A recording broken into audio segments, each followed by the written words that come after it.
Well, a short time ago, we listened in to the UN Secretary-General Antonio Guterres. If I bring you back in with us here, Angela, International Affairs Editor, Guterres then spoke about, the unbearable human cost of what's been going on in Gaza. And he also said, look, partners are ready. They're preparing to take more aid in. They need sustained access for workers. There's a great deal to be done in the wake of this initial phase.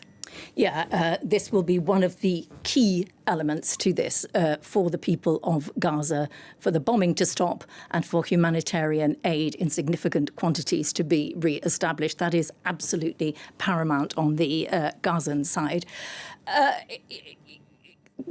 The relationship between Israel and the United Nations is at the core of this, and it has completely broken down, was already very rocky before October the 7th, and is very rocky still, calamitous.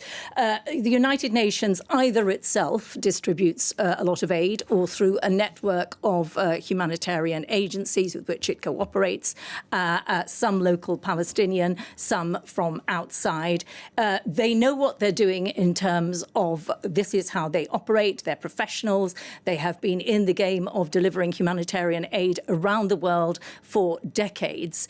The problem is Israel has no faith in the United Nations, has regularly accused them of collaborating with Hamas, and there have been some documented cases. The United Nations says it's very difficult to operate in certain conflict areas without there being some blurring of the lines. Israel has long had a problem with the United Nations. The very fact of Palestinian refugees, they inherit their status of refugees generation to generation, Palestinian refugees. That is the only case, I think there might be one other around the world where that is the situation. Israel regularly complains that that simply perpetuates an idea of refugees where that doesn't happen elsewhere. They are absorbed into neighbouring countries.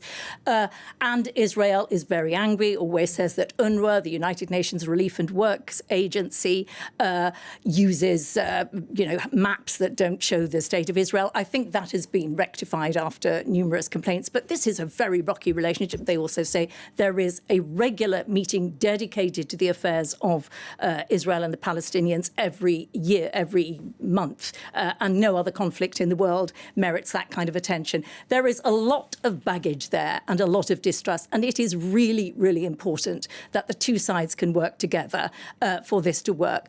Donald Trump will need to keep up the pressure. Donald Trump is the only person who has had leverage over Netanyahu, and he will continue to keep up the pressure. If he does, then this thing could work. If he doesn't, there are so many areas in any peace deal, so many occasions for setbacks, so many places where things could go wrong. Just to pick up there on something that Alan Pinkas said, you were talking about the role of Qatar. That did change everything. I entirely agree with him. Because until then, some of the Arab states had been, quietly content to see Israel try to demolish Hamas and take the flak for it. None of the Arab states broke off the Abraham Accords with Israel.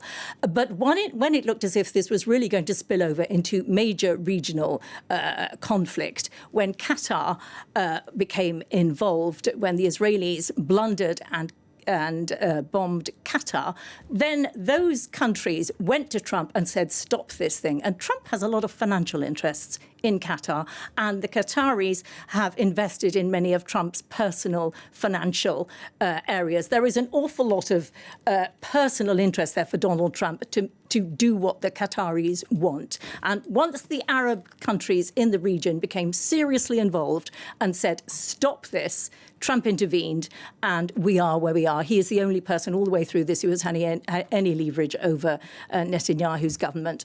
And this first stage, for the sake of the Gazans and the Israelis, we can only hope that at least the first stage goes well, and thereafter there will be setbacks. It very much depends, I think, after that on Trump's involvement and how interested he remains in all of this.